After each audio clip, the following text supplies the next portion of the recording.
everyone, welcome back to the SBK Betting Podcast. It's the final podcast in March. Can you believe it? We are rolling through into April very shortly indeed. And that means one thing and one thing only. We are that little bit closer to the Grand National. No, I lie. We're one that little bit closer to the start of the flat season. Yes, we are back. It's been a long, long wait for some, for plenty of the flat fans, for one man in particular on this podcast. Wait, it hasn't been long enough for another on this podcast, in Ross, who we just said before this, before we went on air, it's a funny time of year. Very strange that we have this big bang start with the flat season, and then we have a lot of great jumping action just quickly afterwards. But we will celebrate the flat as we should do, it being back, much to TC's delight. And we're going to be focusing on the Lincoln, the customary Doncaster kickoff meeting, which is 2 days of action this weekend. And also, just to add to all the fun, all weather action at Kempton is cracking. So we've got a Queen's Prize there as one of our feature races. TC, is this a bit like the start of a new school year where you get your new pencil case, you get a few new bits of clothes, you're just excited? There's just so much to get into a good groove about, because this is what you've been sort of waiting for all winter. Yeah, exactly. I mean, it's not like I've been completely devoid of the all-weather racing, because I have been watching all-weather racing throughout the whole winter, hoping it would come back. So Kempton kind of is just a transition on from what we have been watching. But obviously the turf being back is the big draw, isn't it, with Doncaster? I'm really looking forward to this weekend. You know my love for Kempton, so the fact that that is the backup card to Donny is fantastic. And hopefully we can provide a few winners and kick off the flat season the right way. Yeah, you landed us a winner last week at Wolverhampton with Party Bear at 13-2. So that was good, but we need more winners. And I have to say, it is tricky. Following the all-weather action is good, but there's just so much guesswork that needs to come with the turf action. A lot of horses you haven't seen for a long time. A lot we don't know how well they've developed from 2 to 3 to 3 to 4. So you will see better prices with that in mind, because there's so much that we'll probably learn about horses this weekend. But let's start probably with the track where we've had a lot of racing this winter, and that is Kempton. The 205 is the Queen's Prize, and that's what we'll look at first. And we've got a field size of 9 going to post here, led up from a betting perspective with Cambu, William Buick's on board for Richard Hughes, 3-1. Hughes Glen, Oisin Murphy and Andrew Balding at 7-2. We've got Golden Rules at 5-1. Jabbar is 6-1. Metier at 7-1. And Arazine 8-1, as is Cool Party at bigger prices. The rest of them, TC, should I come to you first? I was going to say this is a bit of a bumper. So Ross, if anything, this is one of the races that you do get yourself into. But I'll go to you, TC, first, because a race where you've probably seen a fair few horses that have been using races as a stepping stone to this, because this is a qualifier for London Stairs Series final, but plenty of see this as the sort of early season target. Yeah, exactly. Firstly, I love the London Series finals, by the way. That is one of the best days of the year down at Kempton. But this is just a qualifier, so some of these horses you don't necessarily need to win this race with to go to the final later in the campaign. I quite like this race. I think it's got a nice shape to it. It's obviously not the best of races in terms of quality, but from a punting perspective, I think you can find bits and bobs of value here and there with a couple of horses in here. And I think one of those is Who's Glen, who I believe should be quite clearly the favourite in this race. Now, if you're looking at this just on paper, you're probably thinking, what on earth is this guy talking about? Last year, Who's Glen was beaten 2 3/4 lengths in August by Cambu. He was also in receipt of £10 that day and still couldn't get close to Richard Hughes' runner. So why should Who's Glen be favoured over Cambu? Well, Who's Glen's quite clearly improved in the interim. If you looked at his efforts at the back end of last season, he was a completely different horse to when he actually finished behind Cambu in that Racing League event. And albeit he has to give him £1 here, e.g. an £11 weight swing, I think Who's Glen has quite easily improved that amount and more since these two horses met. Whereas Cambu, I'm not so sure he has. He posted a few disappointing efforts in the back end of last season. He's had wind surgery in the off season. I just don't know about Cambu. There are big questions there. Whereas Who's Glen, I think, is much more solid insofar as his profile. In the back end of last year, his last 2 starts, he romped home at Chester, albeit on heavy ground, but it came over 1 mile 6 furlongs. the step up in trip quite clearly helped him that day, and he hit the line full of run on testing ground, suggesting another step up in trip to 2 miles, which he'll get in this race at Kempton, will be absolutely perfect for him. Then he ran at York in a small field race. Now, I'm convinced York is not his track. He doesn't want a race that is going to develop quickly, and that race, given the small field and the fact they went slow up front, they started to sprint, and he is not a sprinter by any means. More of a grinder, takes him a while to get up to top gear. But in the final furlong, under hands and heels, he actually stayed on pretty takingly again to finish fifth. So I think there was quite a bit of promise there. The main thing that I like about Who's Glen here is the fact that he's trained by Andrew Balding. And if you go through some of the stats, this is kind of a stat attack, I suppose. Andrew Balding last March had a 25% strike rate with a level stakes profit of £18 for £1 level stakes. In March 2023, he had a 31% strike rate with a level stakes profit. In March 2022, he had a 25% strike rate and broke even. This is a time of year that Andrew Balding does extremely well especially with horses coming off a break. And I think Who's Glen can provide him with another winner. Okay, comprehensive case there. It probably parks back to my point that these are horses that had a progressive 3-year-old campaign. Where they're at to now is 4-year-olds, but they're bred to get even better as they get older. So anything they did last year was probably a little bit of a bonus. I wonder, maybe factored into the price, TC, quickly, is that this horse is 0 from 5 on the all-weather, and Cambu has at least proven himself on the all-weather, but that doesn't seem to concern you. No, it doesn't concern me at all, because most of those efforts for Who's Glen was right at the start of his career over inadequate trips. So that's not a problem at all. Look, Cambu could easily go close. And as I say, that form line from the Racing League last year suggests he should beat Who's Glen. But I think the upside of Who's Glen is much bigger than Cambu at this stage. And given Andrew Balding's form over the years in March, and especially this week, actually, he had 2 winners at Kempton on Wednesday, suggests that Who's Glen is going to be maybe a little bit more ready to strike first up than Cambu. Okay, thank you for that, TC. Who's Glen? Ross, as I said, this is nearly the equivalent of the bumper for you. We've got a load of Dower stayers, and we've got a lot of horses that have been around the block a good few times. We crab flat racing a good bit for not having horses that we see year after year, but the likes of Metier is still going strong at the age of 9. Safi Osborne always gets on so well with him in this field. And then you've just got a lot of likeable horses that are probably getting better as they get older. So for you, is that this as if of any kind of race where you can get to really understand a horse and know how they can really thrive, because we just have got the grips of them? Yeah, I mean, you've got 2 sorts in here, haven't you? As TC pointed out, you've got the youngsters that have still got potential upside, and then you've got the older horses that you know what conditions they like. You pretty much know what level they're capable of running to. I'm going to take a chance on Golden Rules, who's now in the care of Tom Faulkner, formerly with his mother Deborah. That's just a sort of admin thing. Tom was assistant to her for a long time, and she's now assistant to him. He won this 2 years ago off a 638-day layoff. He now tries to win it off a 637-day layoff, off just £1 higher. I think a lot of his price is clearly factored into the fact it's a long layoff and it's a small yard, but they're a really well equipped small yard. They've got an on-site swimming pool.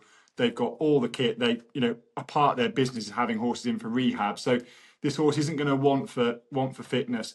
They've done it before. They took him from John Gosden, 638 days layoff, came on this first time up. Then they gave him a break of, I think it was 108 days, and he went to the Northumberland Plate off a mark of 94, finished runner-up. It wasn't the mark that beat him. It wasn't a ride that Oisin Murphy would want to watch back too many times, I don't think. He should have won that. He's now down to 92 because of the layoff. We know he likes the track. We know he's capable off this mark. I just think that he could well be still this price Saturday, and he'll do for me for a yard that should not be underestimated. They really do know the time of day. They've clearly gone through a real roller coaster with the horse. I do remember that 2023 build up to the Northumberland Plate and the attention that the horse got for the yard, and remember feeling quite desperate for them at the time and how close it came. And then since then they must have had all sorts of issues. So getting him back to this and in a race like this, they obviously think that he's in a good place to try it out, especially against these younger legs. So Golden Rules for Ross, and then Who's Glen in the Queen's Prize for TC. So that's just a 9-runner race for us to begin with. Now we're going to get on to the real old monopoly of the Lincoln that takes place at the 3:35 at Doncaster. This is a race where it just really sets off the flat season. You have horses that sort of aim for this all year round. I think a lot of the time we expect to have very testing going conditions because we just expect our spring to be pretty wet, especially from around February into March. But been pretty dry. Don't forget Doncaster's had a lot of racing from the jumps action that's taken place there, and it is currently good to soft. So interesting to see how this changes the sort of a complexion of the race and the selections, but also TC, I'm going to throw it to you, the draw, because I've always had a bit of a problem with the draw bias at Doncaster. I never really know what side of the track they're going to go down. Are they going to go down the near side like they did last year? Will they go down the middle? Where do you want to be drawn? Where do you not want to be drawn? Or do you just disregard it as a factor? No, I definitely include it in my thought process when I try to come down on a selection at Donny, especially in these sprints, competitive big field sprints. It's an interesting one, isn't it? Because if you watch the last few renewals, you'll see that they all come stand side, especially towards the end of the race. And therefore you're thinking, well, probably I want a high draw, given that is against the stand side rail. But actually I have completely the opposite opinion to that. I would prefer a low to middle draw, because if you watch, all of the horses congregate across. And if your horse doesn't have natural early speed, okay, if you're a front runner, being drawn high is no problem. But if your horse doesn't have natural early speed or tactical speed to get into that prominent slot, you just get shuffled back. And then there's serious traffic issues in the latter part of the race when horses are backpedaling because they tend to go hard in these big field handicaps. And your horse just can't get out into a right spot. So I prefer a low to middle draw, which enables the jockey to kind of sit down the middle of the track, maybe 5 or 6 lengths off, off the rail, but gives a load of space to the outside to produce a late run. And actually finishing off in the middle of the track is no problem whatsoever, as we have seen over the last few years with some of the winners who have just flown down the centre. So low to middle draw is a big factor actually in my analysis. There are a few favourites in this race that are drawn high, and that has put me off. It's not to say they can't win, but just from my personal opinion, I don't like their draws, so I've looked elsewhere. Godwinson was the last horse off my shortlist. He is drawn very well in stall 3, I think it is. But as you said earlier, we're used to soft ground Lincolns, and it's not going to be a soft ground Lincoln this year if the weather forecast is correct. Currently listed as good to soft, but the weather seems to be dry from here until Saturday, apart from a little shower on Friday morning. I think Godwinson needs it testing, so I've just pushed him to one side. I might have a saver on him, but he's not my pick just because I don't think he's going to get his ideal ground. Long story short, my selection is going to be Midnight Gun in here for Wathnan Racing and James Doyle. He's drawn in 13, which probably isn't ideal. I would rather 10 or lower, but 13 is still a middle draw. So hopefully James Doyle kind of goes in a straight line rather than congregates across to the rail. This horse at the end of last year showed that he loves the track by finishing second to one called Harper's Ferry, who I think is pretty useful and was actually the anti-post favourite for this race, but doesn't run, isn't declared. That was a good performance on soft ground at this venue over the course and distance. Big ticks in the box there. I think he's going to go well fresh. He proved last year that he's a rapid improver with a couple of turf victories, and this seems to be his target for connections that want to win these big races this year. So I'm going to take Midnight Gun. Wathnan Racing, I think, have got a very strong hand. Yeah, they certainly have. Whether they've targeted it or they've just got this sort of ilk of horse, don't they? They've got they had a lot of good quality 3-year-olds last year. Now turned 4-year-olds. I have the same with that with the 3-year-olds. Good level of 2-year-olds last year. Midnight Gun being one of them, and James Doyle vote of confidence for this horse means that he's near at the top of the betting around the 7-1 mark.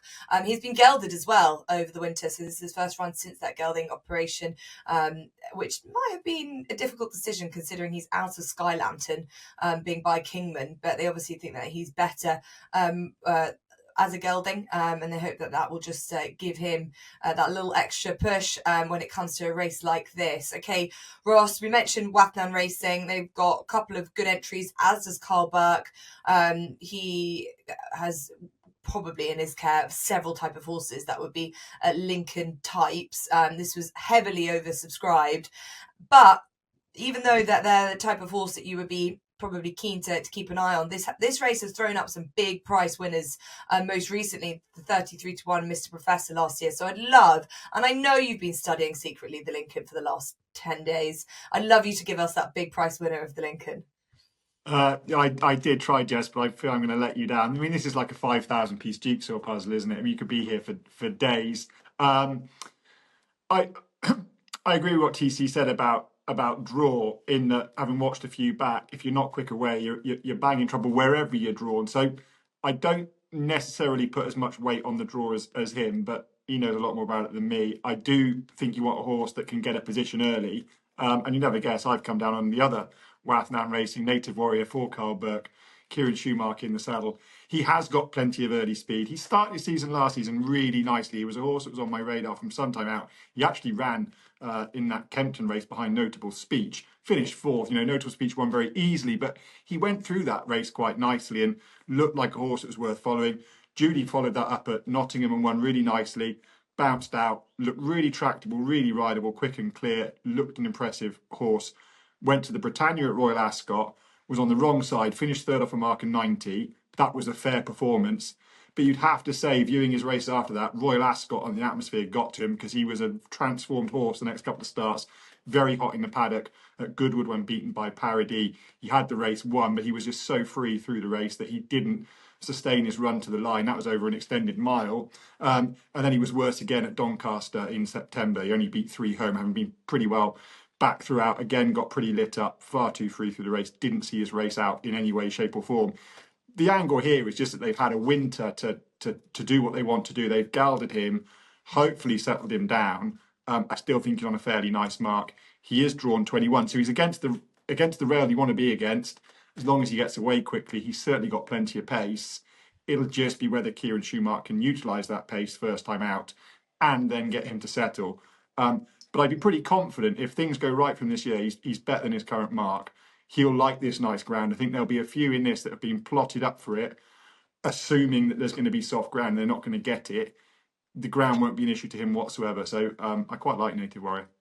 Okay, Native Warrior, the other Wathnan runner. So we are on similar ilks in terms of the ownership, but very much different opinions in terms of the horses. So Midnight Gun there for TC, Native Warrior for Ross, and slightly different parts of the track. 21 for Native Warrior, and Midnight Gun in 13. It will be interesting how quick they go, and how this race pans out. I just wanted to know, and it's not a tip, but it's just an observation.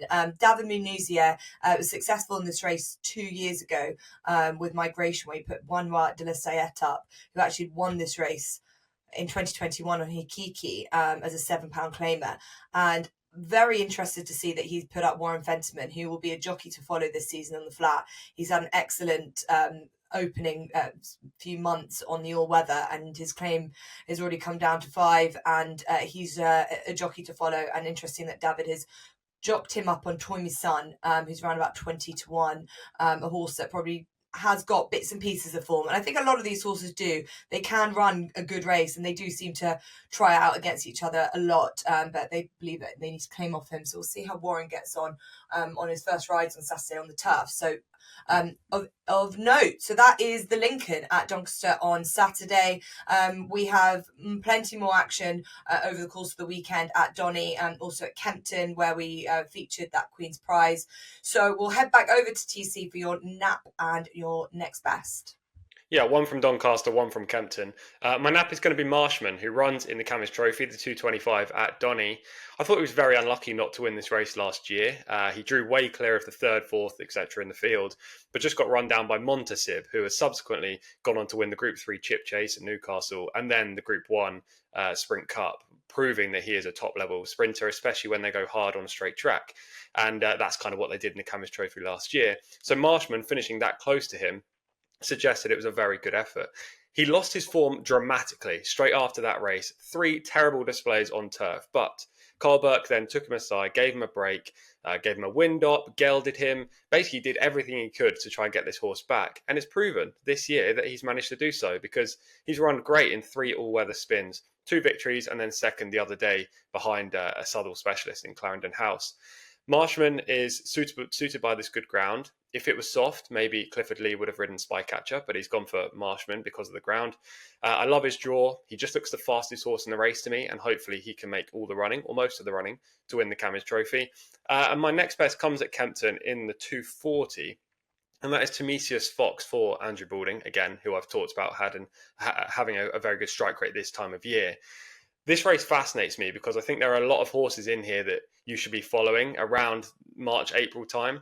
But Timesius Fox, it hasn't been priced up as I expected. He's a lot bigger than I thought he would be, around 8-9 to 1 at the time of recording. He's a horse that I'm keen to stay on the right side of at Kempton and nowhere else. He's 2 from 3 at this track, and his last 2 victories here have been extremely impressive off marks of 97 and 99. He gets to run off a mark of 100, so he's only £1 higher than his last success at this venue. And I think the shape of this race is perfect for him because he's got a high cruising speed, a good turn of foot, and there's a lot of pace in the race up front, so hopefully he should get a brilliant toe into it, burst through a gap and pounce late. Asheen Murphy rides, which is a big positive. I think he's well handicapped, as I say. The draw is good, and hopefully Timesius Fox can add another victory. I'm pretty sure that Andrew Balding last year said that he is best suited by his races being fully spread out and coming off layoffs. Well, he's first up this campaign off a long break, so hopefully at a good price, Timesius Fox can run well in the 240 at Kempton. Yeah, it feels like Andrew Balding's really readied his horses for a big weekend this weekend, and you'll be following them. TC, thanks for that. That gives you your Saturday Racing ACCA boost if you want to follow TC's, where there's a 20% on offer from SBK.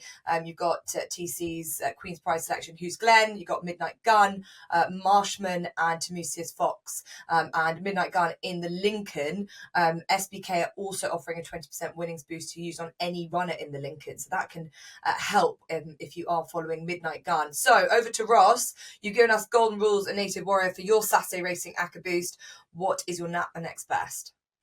I've gone to the jumps, Jess, gone to Stratford, which is a really lovely track. I'm particularly fond of it. The 155 Kite Time for Nicky Henderson, Nico de Boinville, looked a really smart recruit from France when winning on Boxing Day at Kempton. Perhaps didn't get the notoriety it deserved because it was the same day that Sergino or the same weekend that Sergino put in that great performance and Constitution Hill was back. But Kind Time, I thought, looked really good on that occasion, travelled nicely through the race, arguably a little bit too freely, but quickened up really smartly up the Kempton straight. Then went to Newbury on soft ground. It was good ground at Kempton. Went to Newbury on soft ground, and I think just got a bit bogged down in the ground. She travelled really nicely through the race and then just didn't seem to be able to go on and quicken in the same manner she had at Kempton. That meant they shelved all aspirations of going to the Mayor's Novice at the Cheltenham Festival. She comes here, she gets on a sharp track on quick ground, and it will be quick ground. I think she's much better than these. St Pancras is in there for Toby Laws, who's also got some quite nice form figures. So I'm hoping his presence will mean that she's not too skinny a price. Apologies if she is, but I think she'll win the 155 quite nicely. And then the next best also comes at Stratford in the 305, and it's Pedley Wood. Just a 4-runner race, this 2 mile, 6.5 handicap, and I think you can land on one by means of deduction, really. Marne's Glory won last time, actually won for Dylan Cooner on his first start since being switched from Patrick Neville. But you only have to go through this horse's form to know that he is notoriety is that he's unreliable. He just struggles to put 2 runs back to back. I wouldn't want to be trusting him at a short price.